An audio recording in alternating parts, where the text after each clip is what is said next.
Hey, hello there. Welcome to the Stokastic.com NFL Showdown live before a lock.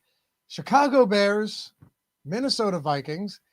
Who would have thought in week one of the season on Monday night that we'd actually have significant injury news? You have significant injury news in the Bears backfield. Wouldn't be so much if this were a main slate, but also in the defensive backfield. And a big missing player for the Minnesota Vikings as well. So how fantasy relevant all of that is, we're soon to find out. I can tell you this much, though. It's a good way to close out the week. We got an NFC North, a little battle here. First-time head coach and Ben Johnson. Lions would have liked to have him back yesterday. What a disaster that was. And a quarterback who Greg tells me pre-show, making his first start. I knew that part, but he told me he thinks it's a little bit crazy, Greg, that everyone just assumes everyone has already crowned J.J. McCarthy as the king of the North. Yeah, and, we'll talk more about it as we go here. He could end up being really good. I just think it's crazy the amount of confidence people have that J.J. McCarthy, essentially a rookie. I mean, I guess there's something to be said for experience that he got last year, being on the sideline, the minimal amount of practice he did, and just being in an NFL locker room and being in part of the game planning and whatnot. I'm sure that counts for something, but he's closer to a rookie than a second-year player this year. Plus, he's coming off a significant injury. I think there's a way wider range of outcomes when it comes to J.J. McCarthy this season and this game in particular than a lot of people seem to think online. He could end up being a Pro Bowler and a star player right out of the gate. I just don't think that it's as likely that he is like the guy as people make it out to be. There's a really wide range of outcomes here. And yeah, I just generally have some questions. I don't understand how people are so confident that he's going to be great this year. It's probably the whole thing, Kevin O'Connell. Like we saw what Kevin O'Connell did for Sam Darnold last year, what he's done for a lot of quarterbacks. Should have a good defense with Brian Flores, but I don't disagree with you. It's not a sure thing. Now, I'll say this much. The fact that you have no Jalen Johnson, no Kyler Gordon today, like you're missing some guys back there. That is tough for the Bears. I mean, it would have been way, way, way more difficult of a matchup if you've got Jalen Johnson back there. Let's dive into it. Before we do, I got to say something. How is it possible that this 49ers team every year loses every play? Matter of fact, how is it possible, Greg, that after yesterday, the only healthy guy left in the offense is Christian McCaffrey? Like, you have no Brandon Ayuk. Juwan Jennings goes down. He's getting an MRI. MRIs for everybody. George Kittle's getting an MRI. Now Brock Purdy's hurt. The one guy who we thought probably wouldn't play, and if he did play, he would not be at 100%, got 31 touches in the game, and everybody else is in danger of missing this week to start. I mean, it doesn't make any sense. The thing that's funny is I was going to, at least they're playing the Saints next week. And that's the one, that's one saving grace. That helps for the 49ers next week. But I was going to say to you, because at the top you had said, who would have thought that we would have this significant of injury news in week one on the Monday Night Football game? And I was going to remind you that it's not as significant as last year, because last year, week one Monday Night Football was the Christian McCaffrey game, where Christian McCaffrey had the calf injury, said he was fine, no big deal. He was going to be playing week one. Then all of a sudden you get to Monday afternoon and we find out that out of nowhere, Christian McCaffrey is not going to be playing in that game. And he doesn't end up playing for the first 3 months of the season. But that's what we were dealing with last year on Monday Night Football. We had like a min price, not quite min price, but I think it was like $3,000 off memory, Jordan Mason, who ended up being like 70% owned in Showdown contest last year. So the injury news, it is significant to have for the Bears right out of the gate, and it pales in comparison to what the 49ers had in week one last year. And then, once again, we got the 49ers dealing with injuries. It's nuts, man. Let's get into it. Yeah, Rodgers in the first year on 9/11 too. That was on 9/11. That big game. Sucks, man. Anyway, let's dive into it.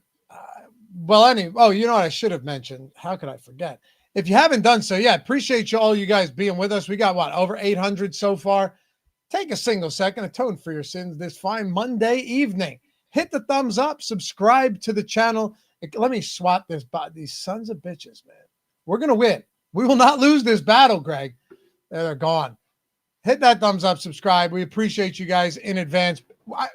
It actually helps us a lot. So that's why we asked. Thank you. Anyway. We should keep a scoreboard, by the way. We're 1-1 right now. I got the first spots out of here. You just did the second ones. I've gotten 2 already. Oh, you got 2? Because I did snuck one in so quick you didn't even notice it. Let's see. Yeah, I'm looking in the chat. It only has you credited with 1. Oh, bad scorekeeping. Unless you got to it before me, it's very possible. So. Yeah, and NFL game streaming on NFL CBS, com. That was I got to that one first. It credited me at least in the YouTube back thing. Makes you yearn for the days where all we had were porn bots. Anyway, let's go. Zach Taylor's underbite. That's funny. Is Hall of Fame still a thing? Yeah, dude. As long as you're rocking the Stokastic avatar, stokastic.com/HOF. That's all you need. Go there, download the avatar, upload it wherever it is you play, finish top 3 in a field of 5,000 or more, and you are getting a free month of the Sims Max, by the way. I always forget to mention that. That's Sims Max. You win twice in a calendar year. You get another month plus another week of any sport. You win 3 times. You're getting a full month of all access. So, yeah, and, of course, the beautiful ring. Let's get into it. Let's talk some football. We got plenty of time here. Did you want to hit that super chat first? Yeah, just throw it up here so we didn't forget about it. But also, there was a reason I wanted to bring this up anyway, because you mentioned a player who I wanted to discuss a little bit as well. But Matt Corsetti asked which player is sneakier, Captain Thielen or Monungai. So, like sneakiness is kind of a hard thing to gauge. But I'll just tell you, in terms of the two that I prefer, it is going to be Monungai. There is going to be no Roschon Johnson for the Bears, which, as is, Johnson and Monungai, they were kind of battling for the RB2 spot. We didn't know exactly who was going to end up being the second running back or the third running back on the depth chart for the Bears to open the year. Now, Monungai is going to get a pretty big head start on Roschon Johnson. If he ends up playing well the first week, 2 weeks of the season before Roschon Johnson gets back, he has the opportunity to claim that role for himself. Now, the other thing that could happen here is if he plays poorly, then he could just lose that role and Roschon Johnson could get it by default. But as far as it goes for today, considering the price point on Monungai, $4,200 in the captain spot, $2,800 in the flex, I know this is like a specific question about the captain spot, but he is somebody who I like as a contrarian play for today. It is pretty rare that you have somebody who we expect to be the running back 2 at this price point who's just not pulling ownership from the field. What do you think his final ownership comes in at? Well, we did just update for all of the injury news. In the captain spot, it's going to be like non-existent. Yeah, he shouldn't. And in the flex, we have him at 6.5% now that it's updated. Still low. Yeah, I mean, we'll see as the show goes on. Maybe that updates and ends up coming in a little bit higher. But as of right now, it still seems like even with Roschon Johnson confirmed out and everything being updated, we don't have him projected for very much ownership. Anthony, tonight is not the Bears rushing night. They're going to toss it around. Well, maybe. I'll tell you the one thing. They cannot go overlooked with this Chicago Bears team. Last year, the pass blocking, the offensive line was terrible. I don't know if you guys remember. I bet you do. Because oddly, I can remember everything about a football game from more than a calendar year ago. But, the wife asked me to do something, and I immediately forget what it is. I'd never let her know how much I can retain from a football standpoint because she divorced me. But you guys know what I'm talking about. They really bolstered this offensive line for sure. I mean, you look at what they had last year, terrible. But they had a couple pieces that were kind of integral, that were young, that are going to get better. And then you got Joe Thuney, you got Drew Dahlman. These are 2 of the best, if you use PFF grades or really just anybody knows, 2 of the preeminent offensive linemen in the league. Like Thuney's one of the best pass blockers. Dahlman is a phenomenal center. I'm really interested tonight, Greg. Like this is going to be the thing I watch the most. Don't get me wrong. I'm not going to be like the guy. I'm not going to be, Brian Balding or breaking down offensive lineman film. But I want to see how much time Caleb Williams has in the pocket, because if it ends up that he has all day and that they can open up holes in the run game, which they were fully incapable of doing for the bulk of last year, this could be a good offense. They have no shortage of weapons. You have Swift, who we saw him behind the good offensive line in Philly. He was more than competent. DJ Moore, Rome Odunze, they just drafted Luther Burden. They just drafted Colston Loveland, but even Cole Kmet has shown plenty of flashes in the past. No shortage of weapons. If they have time, if Caleb Williams has time, even against this Brian Flores defense, and obviously heaviest blitz rate in the league last year, that could be a problem. But they have a lot of talent here, no doubt. Yeah, and I think Caleb Williams has the same things I said about J.J. McCarthy and his range of outcomes.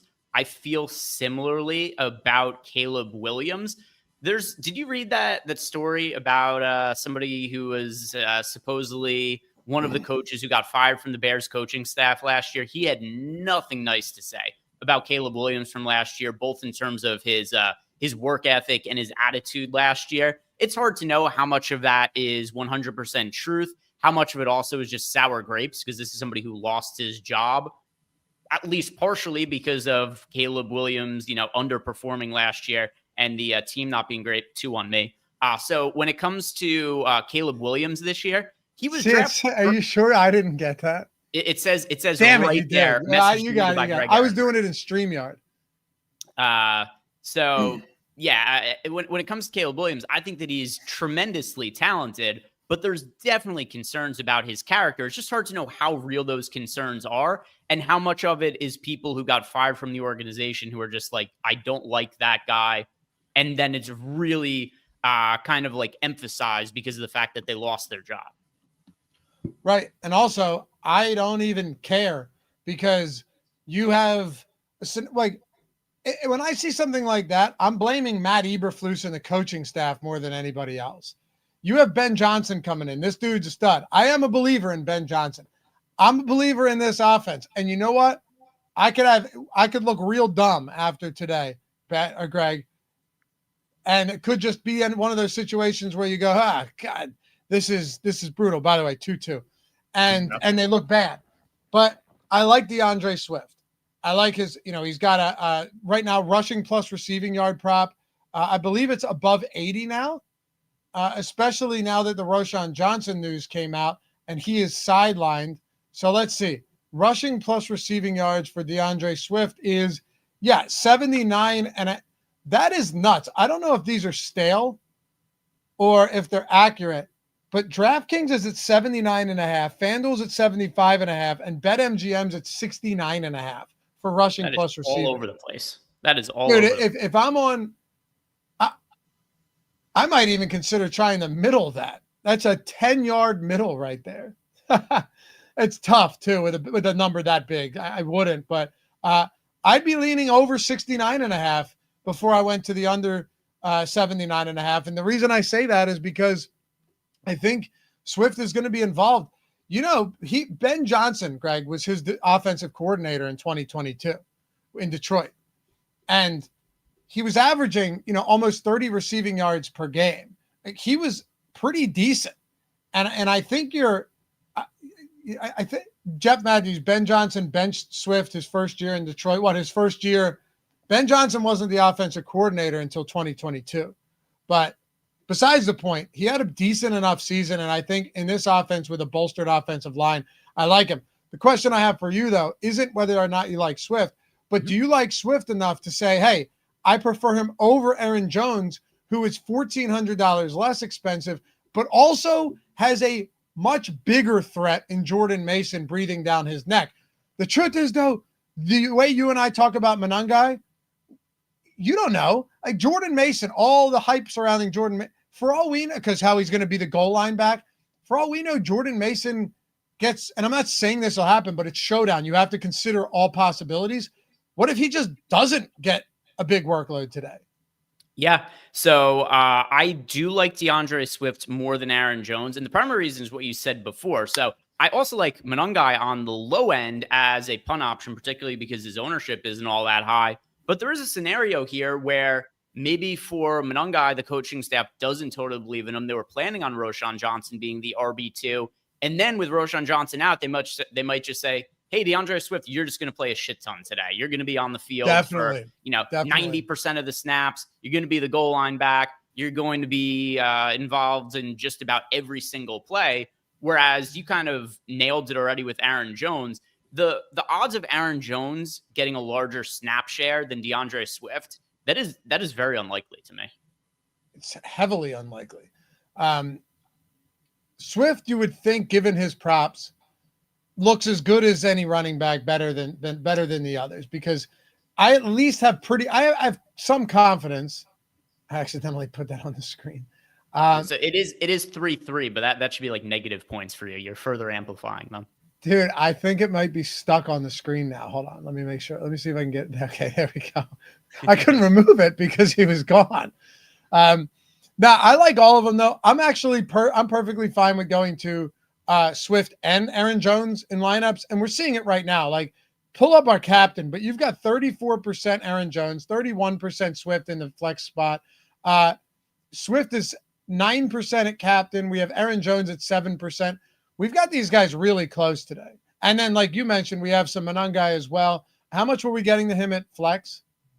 Yeah, so we've got a Monangai just showing up in 1 out of 150 lineups in the captain spot, but it's still more than 0. It's 1 lineup, so at least he showed up as viable, and then 13.5% of him in the flex. So if we were to sort by the players that were overweight to, he is, he's the cheap guy that we get the most exposure to, or the most exposure to relative to their ownership, when we're 6.5% overweight here, with him being in 13% of lineups. Yeah, I'm perfectly fine with that. And how much are we getting to of Mason? That's the big question here. Are we getting any Mason at his price point? So 13%. Mason, a little bit, but not really. He is pulling 17% ownership. He's in 13% of our lineups, a little bit overweight to the field, but not really any kind of priority. It's interesting that this is what they did with the pricing for the Vikings backfield. Like, think about the Bears backfield. Monangai is the number 2 guy, is $2,800. You've got Jordan Mason, who, even though he's going to be the goal line back, I still consider Aaron Jones, the starter, the number 1 guy for them. You've got Jones, $7,400, and you've got a $7K Jordan Mason. There aren't too many situations outside of like the Lions or something like that where you're seeing 2 running backs. And I mean, the Lions also, you're going to have Gibbs in these slates who'd be like $9,600 or something like that. But it's not that common that you're going to have 2 running backs that are both somewhat priced up from the same team for Showdown. No, not at all. And that price point, on the fact that Mason is $400 less expensive than Jones, makes him a lot more difficult to get to. I mean, maybe there's a good argument to be made that like he's the best kind of leverage play on the slate, because there's no way he's going to pull even close to the ownership of Aaron Jones or DeAndre Swift. No way.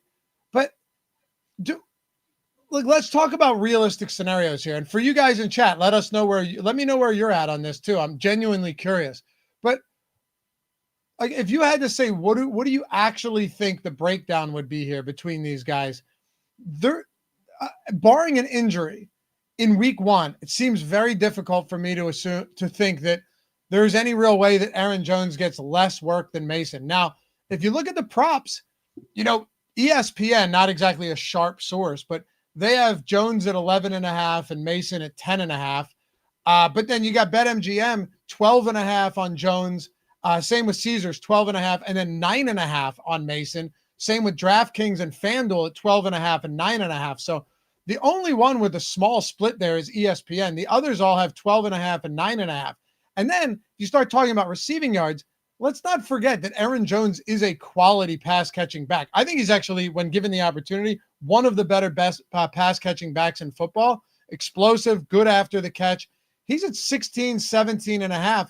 I don't even see a receiving prop for Jordan Mason. Yeah, I'll pull up. I'm actually curious. I'm going to look at, since Epic is peer-to-peer and also sponsoring the show today, I assume that people have probably posted yes. All right. So this is interesting. We can look at it here on a peer-to-peer site like Epic. So the receiving yard number on Epic is 3.5 receiving yards for Jordan Mason. That's what people are posting.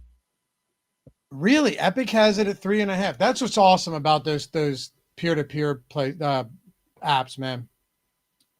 And it actually gives us an idea because you have some real sharp action there, and then you have some who, may not be as sharp. That's anywhere, right? But I think if you're looking at something like that and you see a 3.5, okay, 3.5 sounds about right to me, honestly. Where else would you put it at? Especially when you have a quality pass catching back in Aaron Jones. So, okay. Amy said, so is Jeff, what were you going to say? I was going to say 3.5 is kind of a funny number because it's not that much different from like 2.5 or 1.5. It's more or less, will he have a catch or not? Because presumably if he does, he's going to have at least 4 yards. Yeah. I mean, 3.5 is you're just kind of putting it wherever, but yeah, I saw a couple of those yesterday too. I saw some like 4.5s, 5.5s. Amy asked, is Jefferson a bust with the rookie? No, certainly not. I mean, they're going to do everything they can to force feed him. The only concern I'd have is Jefferson's hamstring, but if they say he's okay, we'll assume he's okay. No, look, McCarthy is a rookie, and everything Greg was saying earlier wasn't to say like, oh, I'm not playing Minnesota today. It's a showdown slate, but more so that, I think there's an assumption towards him that we don't really, we know more than we do, which we don't. But no, with Jalen Johnson out, number one, that's super helpful for Jefferson. Number two, no Jordan Addison through the first 3 games. He's suspended for, I believe it was a DUI. So you have Hawkinson, you have Jefferson, and then behind, who else? Adam Thielen, who they just brought back on. There's no one else really out there. Jalen Naylor. So Jefferson should get peppered regardless. And we've seen rookie quarterbacks, we'll consider him a rookie, produce really good numbers for, elite wide receivers. So if anything, I would always like the receiver more than I would like the quarterback, because the quarterback, a young quarterback is always going to lean on the guy who's open. He's always going to try and force it to the guy who he knows is the best player out there. And volume is king in football. So my assumption, is that you may see some games where Jefferson's getting insane amounts of targets, especially early on before Addison returns. Yeah. And the other part of this too is, so people might compare, I don't know if people are doing this for the exact reason, but I think people might be seeing the game that Keenan Allen had in the primetime game. Well, not the primetime game, but the Island game against the Chiefs, and think, oh, look at what Keenan Allen did returning to the Chargers. Therefore, Adam Thielen returning to the Vikings, it's going to be the same sort of situation.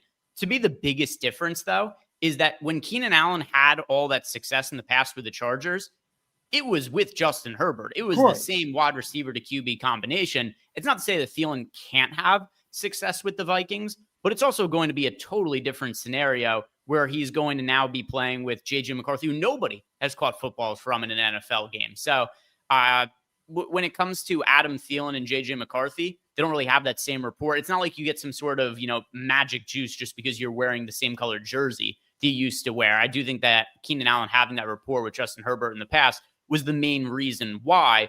So Adam Thielen, he's likely going to end up being the number 2 wide receiver for the Vikings in the short term until Jordan Addison is back from his suspension. But I'm on the same page as you, where I think Justin Jefferson is going to get a ton of targets. And then to a lesser extent, TJ Hawkinson as well, just because we do see young quarterbacks lean on tight ends pretty frequently as a safety valve. Luther Burden, Greg, has another one, a receiving prop, 5.5, 4.5.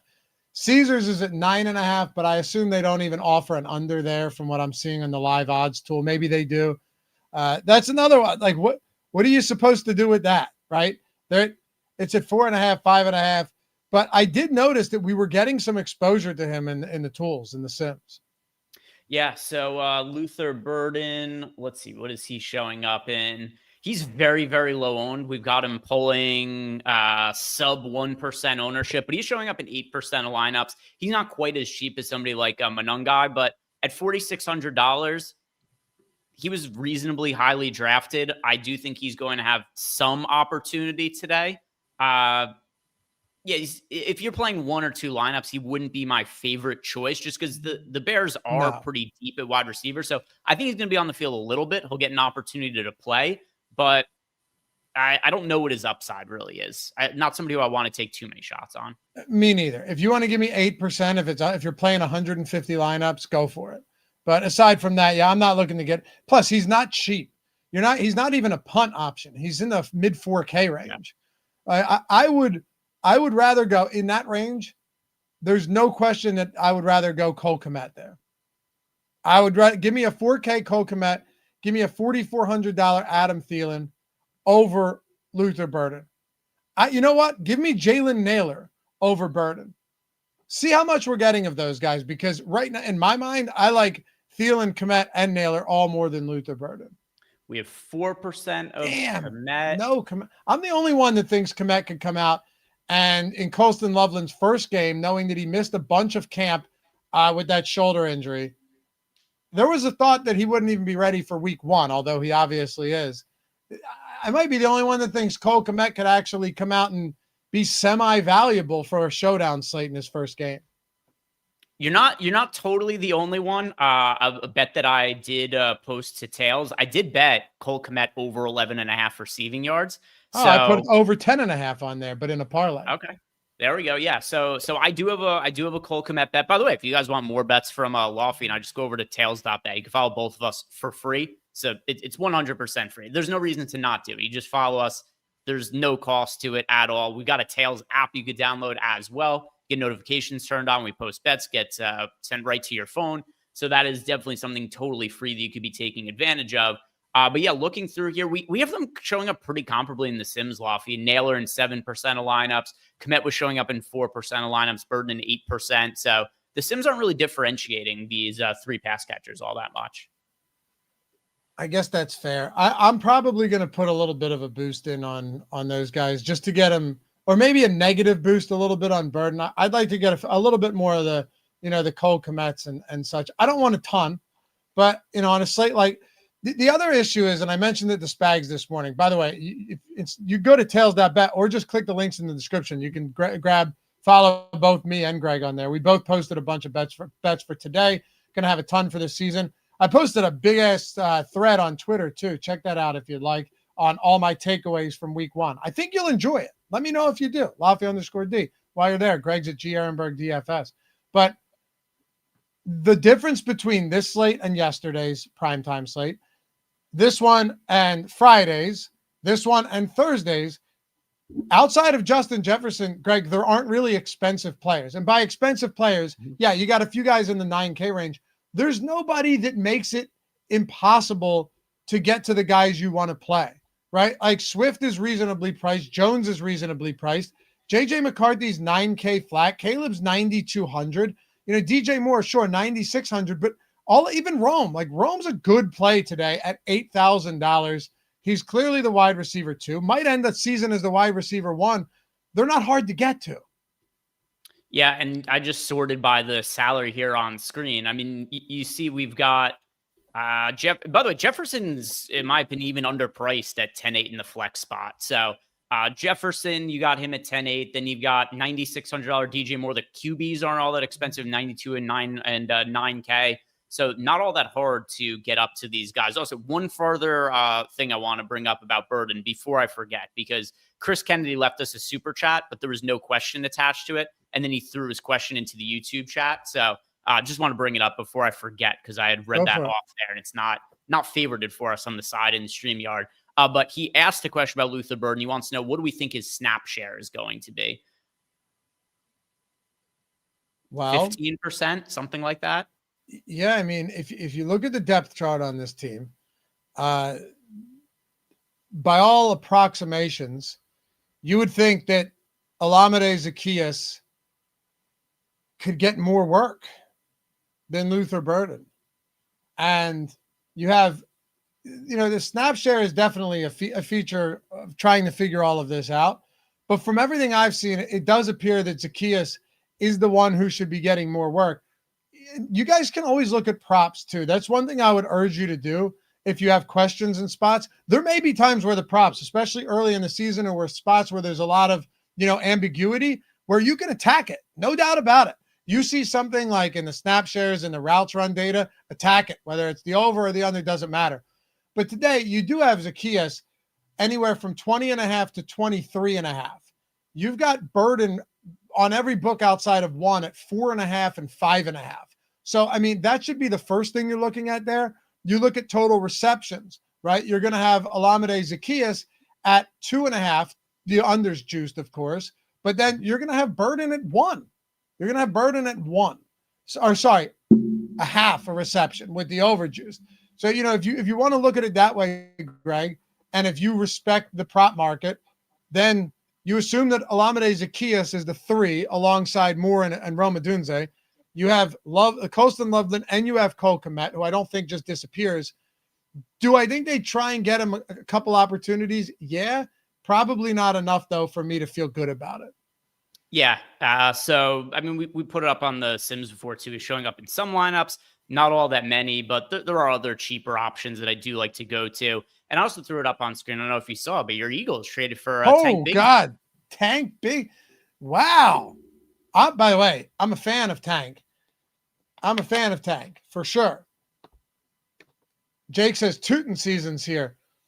Yeah, not yet, dude. Travis Etienne looked better than he has in a long fucking time yesterday, dude. It is funny to kind of look at this from just like a buy low sort of scenario. So last year, Travis Etienne was getting drafted like 35th in best ball, and he ends up having a subpar season. This year, he's getting drafted around pick like 100, 110. And he comes out, he's just the workhorse back. He looked exactly like the guy who people thought they were going to be getting last year. Yep. And then the Jaguars just go, hey, I guess we don't have a use for Tank Bigsby. I didn't see. I just saw we got 6th round pick, 5th and 6th round pick. So I guess they're like, hey, we could get a little bit of value from him. From the Eagles side of the, I didn't see if there was an update on Will Shipley, but he got banged up last game. Maybe that is a somewhat significant injury to Shipley, and they were really in need of a backup running back to get some insurance in the event that something happens with Barkley, or just to maybe not have Barkley have the same workload that he had last year, something like that.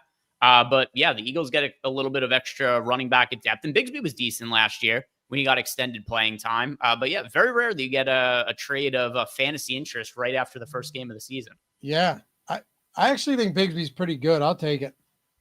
I have no problem with it, but it's not going to move the needle anywhere. And I do agree that Tootin definitely is more appealing now that he's the clear running back too. No more 3. Goody, welcome back. Hey, welcome back to you, man. It's been a while. Any captains on defense? Or I'm sorry, you say any caps on defense? I wasn't sure if he's saying should we play, Sims or captain and defense. I don't assume I'm going to do that today. No, I think this is a pretty interesting spot for both of the defenses, considering the range of outcomes we brought up at the top of the show, Loughy, where you've got a guy in Caleb Williams who is going to throw the ball a shit ton this year. That was one thing we saw with the Bears last year is they let him, and I know it's a different coaching staff, but I still assume that it's going to be him throwing the ball a ton. Even in games he struggled, they got him to throw the ball a ton last year. And some games he looked great. Some games he made a lot of mistakes. This is J.J. McCarthy's first career start coming off a torn ACL. I think that both of these quarterbacks have a wide range of outcomes. I think they're both going to be airing it out a decent amount as well. That's going to set up sack and turnover opportunities for the opposing defenses. We're getting in here, the Bears showing up in 35% of lineups in the Sims, the Vikings 18%. I don't view that as being anything problematic. If you were to run the Sims and give you like 90% of a defense, it'd be like, okay, that seems a little high, but these aren't problematic amounts of exposure to the defenses. No. And one more time, when you have players who are easier to get to, a lot of times you're going to end up getting less kickers and you're going to end up getting less defenses. Like, look at the kickers on this slate. How much of the kickers are we really getting to from an exposure standpoint? 22 and 20% in the flex. That's way lower than we usually have it. So, yeah. And I wanted to reference this real quick. Wake said Stokastic Sims dupes always predict lower than actual in my experience. They're not. If you understand how the dupes work, though, it would make more sense to you. And that's not a slight. I'll explain it to you. So, and we just added now, the Sims now run up. You can now generate up to 50,000 lineups in the contest generator. We didn't have that last year. So it was definitely going to be less last year. And it'll still be less this year because what's happening is the contest generator generates these lineups. Let's say you do 50,000. That's the amount of dupes that are in that 50,000 pool. right? So if you did it at a 5 or a 10,000 pool, it's the amount of dupes that are in that pool itself, not the amount of dupes, Greg, that it's predicting to be in the contest itself. But it's a good enough barometer. Yeah. So here's by the way, and like Loughy said, the number that's there, it is the amount for the size of that pool. It's not we think this lineup is going to be duped 100 times or whatever it is. Here's the best way that you could kind of translate the two. So what is the size of the milli on DraftKings tonight, for example? 2.25 million. No, I mean total entries. It is all right, 132,000. 132,000. So since the contest generator is building 50,000 lineups, if you take the amount of dupes that are projected and you multiply it by 2.5, that'll give you, well, it should be a little more than 2.5. It should be like 2.7 or 2.6, whatever that works out to be. If you were to take those numbers and multiply it by 2.7, that would give you a pretty good accurate idea of how many dupes that actually is. Because then you're getting the ratio of the contest generator lineups, 50,000, relative to the amount of the actual lineups that are going to be in the pool entirely.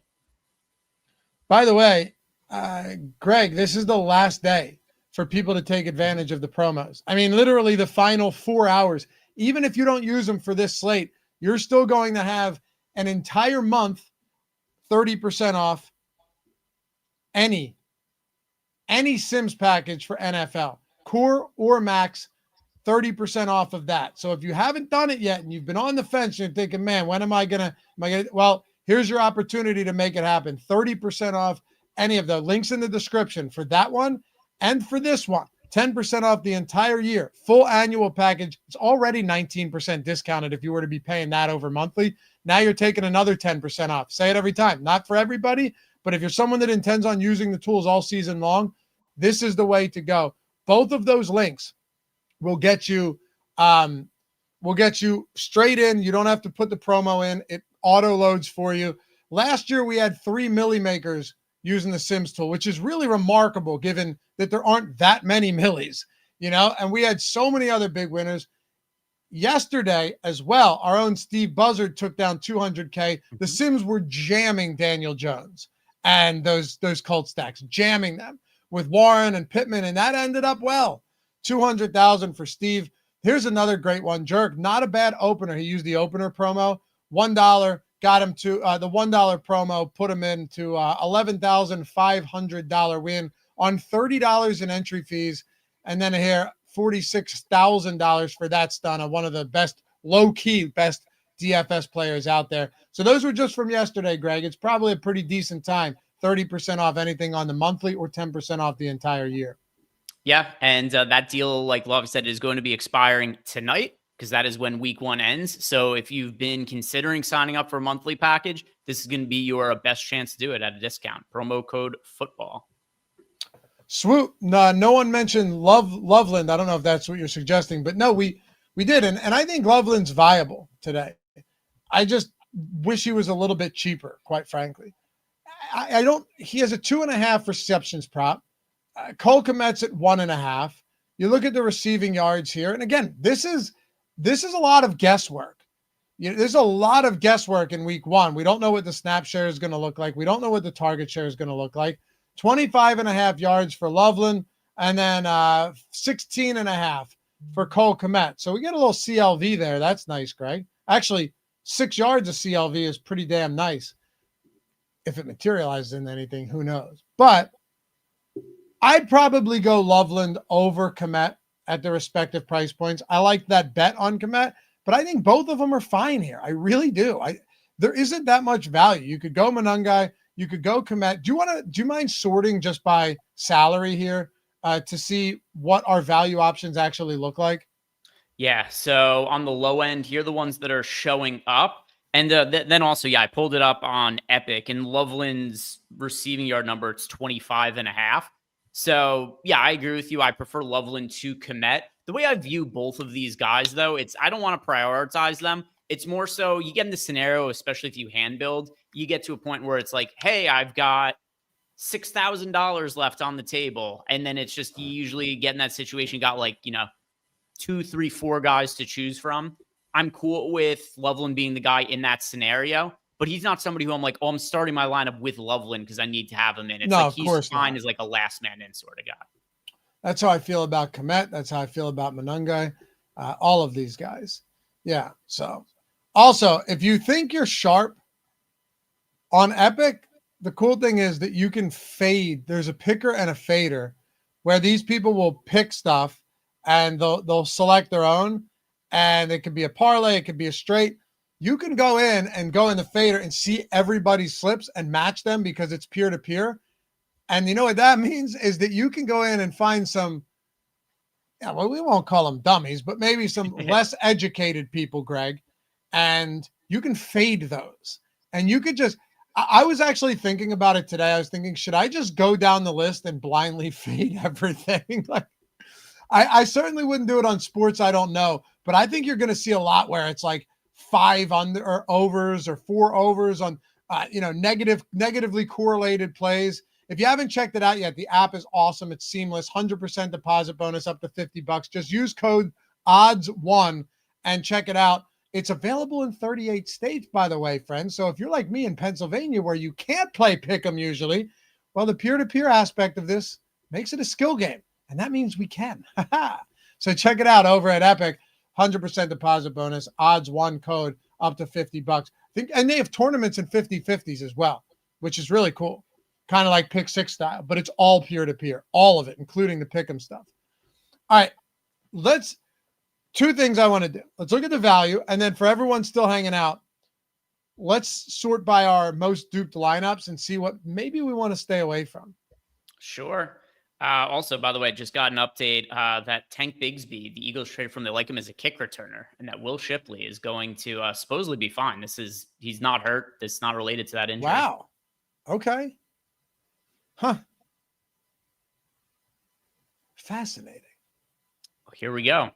Dude, there's a bunch of lineups that are pretty heavily duped for this slate. The 2 top ones both have Justin Jefferson at the captain. You got Justin Jefferson, Aaron Jones, DeAndre Swift, JJ McCarthy, Olamide Zaccheaus, TJ Hawkinson. So let's see. What are we seeing? Jefferson, McCarthy, Caleb Williams. Here's an Aaron Jones. In general, the lineups that are showing up as the most duped have either McCarthy, Williams, or Jefferson at the captain. Not massively surprising. I have a question for you that may help some people here who are maybe new to the tools and stuff, right? Or just in general, new to using tools, maybe even they're not ours. If you're playing these lineups, right, say you have like 20 entries into the big millie, right? The big contest. And it's like, you don't just want to take the top 20. What do you think is the best way to kind of differentiate there? Would you be filtering by certain players, maybe grabbing a few with this guy in the captain spot that sims out well with this guy? What would your process be? Because I know I get this question a lot. Not everybody wants to just take the top 20 lineups, throw them in, and know that, I'm not saying there's going to be a lot of dupes, especially now that we have 50,000 that we can run in the contest, but you get what I'm saying. Yeah, so I would say for that, you could set uniques. Like you could put it on 4 uniques and then favorite the top 20 lineups, and then you'll get more diversified lineups. So you see here that what ended up happening is the first 2 lineups got selected, but then the 3rd, 4th, and 5th lineups didn't. And as a result of that, you're going to get to a slightly different exposure, slightly different looking lineups. And by the way, I am just lapping you in bot swatting now. I've gotten the last 7 of them. But if you look here, that it's not like there's that big of a trade-off in the sim ROIs either, right? So we have, for example, a lineup with a 385.2% sim ROI selected instead of one with 390.8 in this run of sim. So it's not that you're getting significantly worse lineups. They came out slightly worse, but you're also getting yourself a little bit more diversification. So that's the easiest way that I think you could play 20 lineups and get a bit of a different look on them, is just use that unique feature. You go up here, put it on whatever number it is that you feel most comfortable with. You could play around with it. It's going to be a little bit different slate to slate, but here I'll set it on 3 and then favorite the top 20 lineups instead. And you'll see, like, still it's most of the top lineups, but A couple of them didn't get selected at the top, and they got diverted to some of these other ones. So yeah, use the unique feature if that's what you want to do. Yeah, I think that's the best way to do it. On a showdown slate, it's different. Like you could run 7 uniques and get a lot of lineups up top on a main slate, but on the showdown, if you're running 5 uniques, it's going to space it out quite a bit. And you know what? Maybe you'll give yourself a shot for one of those lineups to break free, because that's the whole goal here, Greg. Get one lineup that can break free. At the end of the day, that's really all you can ask for. How do you want to approach? Go ahead. I was going to say, just got to give yourself a chance. Also wanted to answer a couple of questions that we got from subs in Discord. One of the perks being a Stokastic sub and signing up with that football promo is it does come with access to the Discord. We have a couple of questions sitting here from us for us. One of them is from Cream. He wants to know, is fading both of the quarterbacks being too cute? So while I did express some concerns with the quarterbacks individually in terms of what their variance is, the pricing is so soft. It's like, what are you going towards if you're not playing the quarterbacks? Because presumably you are then going to be playing what? Justin Jefferson, DeAndre. Like, I still think most of your lineup should have one of the quarterbacks. And if you're hand building a lineup, I would definitely recommend having at least one of them. I don't love the idea of just outright fading both quarterbacks. No, especially not just to do it either. I think there's something to that as well. But I'm with you. I don't want to do that either. I'm also, again, if you're fading both quarterbacks, then you have to be playing this with the mindset that either, like, if I'm fading both quarterbacks, I probably want a bunch of running backs in there, or defenses and kickers or something like that. And fading both quarterbacks is only part of the equation. If you fade both quarterbacks, then there's got to be something else within that puzzle that you're trying to solve, right? Like fading both QBs and then having 3 or 4 wide receivers and a running back and a kicker doesn't make a lot of sense, Greg. Yeah, and then we got another question here from Einsteinium, and yeah, I mean, we see it the same way. I'm not super keen on just outright fading the quarterbacks. Einsteinium said the Bears are without their top defensive back, the Vikings are without their tackle, and then the field conditions are poor. Do we give the advantage to the Lions by spending the Bears pass rush against JJ McCarthy? In general, I think this is a much more favorable spot for JJ McCarthy because of the injuries to the Bears than not, and the defense. But it's not something that's like massively changing my decision making the lineups. It's still included in our projections because the injuries, they sway the betting lines, they sway the props, which help inform our projections on the site as well. So it's all already being taken into account for. If you're saying that you want to change the exposure to JJ McCarthy because of injuries to the Bears defense, you're kind of double counting it because it's already accounted for in our projections too. Also, Christian Darrisaw is out for Minnesota. That's another, there's, and I know that's what he was referring to, right? He's saying like, all right, so you got these missing corners, you got a missing offensive tackle for the Minnesota Vikings. It's possible that it just, I don't know, neutralizes and they get to McCarthy, but he also makes some big plays. I'm not actually going to use that to play it any specific way. I already like Justin Jefferson. I have no problem with guys like Hawkinson or anything like that. The only one I probably would be underweight on that scares me a little bit, and it sounds dumb that something like this would scare me, would be like the Adam Thielen types, right? And I guess I have a decent amount of Jalen Naylor. I have enough. I have enough of him. Probably have more Luther Burden than I'd like, but yeah, I don't hate this. I am getting the more Jordan Mason than I thought now that I made some adjustments, and I think I might keep it that way. Yeah, Jordan Mason, without making any adjustments here, he was showing up, I believe, before it was in 13% of lineups. Did he show up in the captain at all? Jordan Mason, 1 out of 150 lineups there. Jordan Mason at 10.5 in the captain spot. One thing I am curious too, because I know that people always like to ask this question. I've seen it come up a little bit in the YouTube chat. Do you have a favorite overall captain for the game? I said this morning that I think DeAndre Swift could be the optimal captain in this game. I feel like my thoughts have changed a little bit given that the two corners are missing now for the Bears. That kind of sucks. But I have interest in Swift today.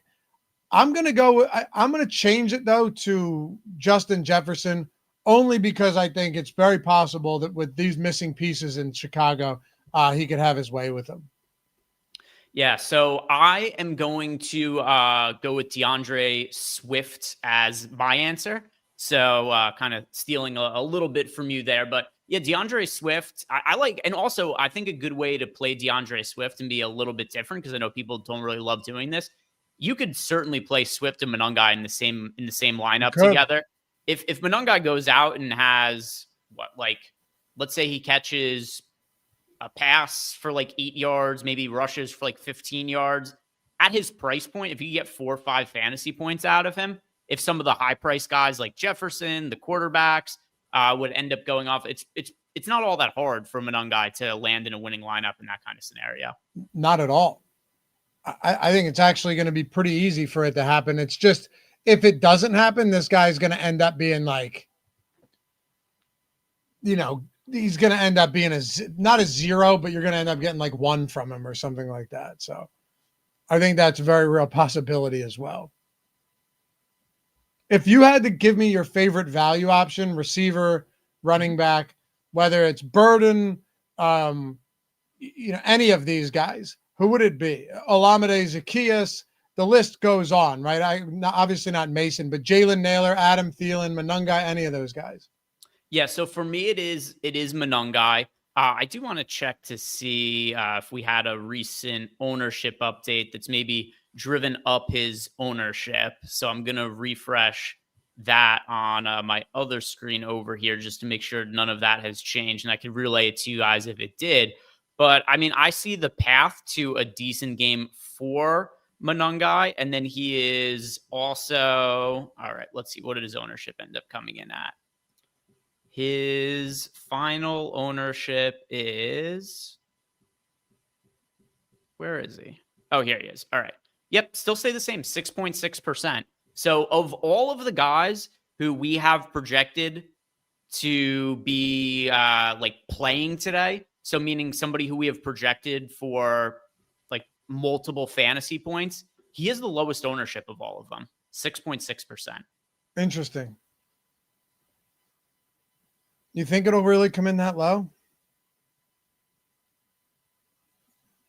It's so unnecessary. It's so not needed to have salary savings that I don't think people are going to be jamming him in or anything. If I do think it's more likely comes in over that mark than under, but I don't think he's going to be popular or anything like that. Just finishing these lineups here. I'm just banning these bots left and right. I'm up like 20-5 on you. I got more important things at hand, Greg. I mean, these bots are relentless. Like, we're getting one every 45 seconds. These guys are showing up now. It's sickening. Let me double check to make sure there was no final questions in chat. Nothing else that's here. Yeah, so while you're finalizing your lineups, I'm also going to go over to the top lineups here and just show you guys what some of the top lineups ended up looking like by SimRI. Kind of funny enough, the number 1 lineup actually is the only Luther Burden captain lineup that ended up showing up for us out of our top 150 lineups. Wouldn't be my favorite lineup to play or anything like that, but it should be fairly unique. Luther Burden, Aaron Jones, Caleb Williams, JJ McCarthy, Justin Jefferson, TJ Hawkinson. Here's the best projected lineup by SimRI that doesn't have somebody who's a complete off-the-wall captain option. We have here Aaron Jones with Adam Thielen, the Bears defense, Caleb Williams, DeAndre Swift, DJ Moore. So you guys look here. This is what some of the top-looking lineups are showing up as here in the Sims. And then also going back over to the exposures here. As far as the pay-up options go, let's see. Who do we land on the most in the flex? Still the quarterbacks, 61% of JJ McCarthy, 57% of Caleb Williams. So much more of them than showed up with Justin Jefferson in the flex. But with that said, Jefferson is the most rostered captain showing up in the Sims in 22% of lineups. The only 2 captains who really showed up a ton it is Justin Jefferson at 22%, Caleb Williams at 20%, and nobody else with a double-digit exposure. A handful of guys who are like 7 to 9% owned. Are you doing good on your lineups? We're able to. I'm good. Yeah, the entry manager has made my life so much easier the past couple of years, man. So much easier. Much easier than doing not that it's the most difficult thing in the world to copy paste in Excel, but it does take a minute or two. So it is a lot easier. Where it really, really matters, always it's helpful for football, but NBA, where everything is really time sensitive and those 30 seconds actually really matter. That could be a slate saver. Also, when you're like copy and pasting the CSV, it's easy to get nervous and like fumble over something. You know what I mean? So with this, you can't screw it up, which is nice. But yeah. Our old pal Emac always panicking at lock. NBA, me too. Hey, I hope one of us I hope to see a Stokastic avatar at the top today. Would love to see that. And if you're not there, stokastic.com/HOF. Remember, guys, last day to take advantage of the promos. 30% off any monthly NFL and 10% off any annual package, all access packages, or any NFL yearly. Big discount. It's already discounted. Now here's another 10% off. We still got the whole season ahead of us. So appreciate you. Follow Greg at G Ehrenberg DFS. Come tail our bets with us and sweat some games over at Tails. I'm at Loughy_D. I'll be back here tomorrow morning with Ben Rasa on the First Look show. Are you still doing like live before lock for MLB tomorrow? Yeah, so there will be live before lock for baseball for the foreseeable future. And the baseball contests are still pretty decent too. Let me pull up what tomorrow's contest is. Let's see. Yeah, I mean, there's still $50K up top tomorrow for MLB DFS. So, wow, okay. Yeah, until further notice, baseball shows are still ongoing. Love it. We'll see you guys over there. Have a good night. Enjoy the game. Let's win some money and catch you back here tomorrow. Bye-bye.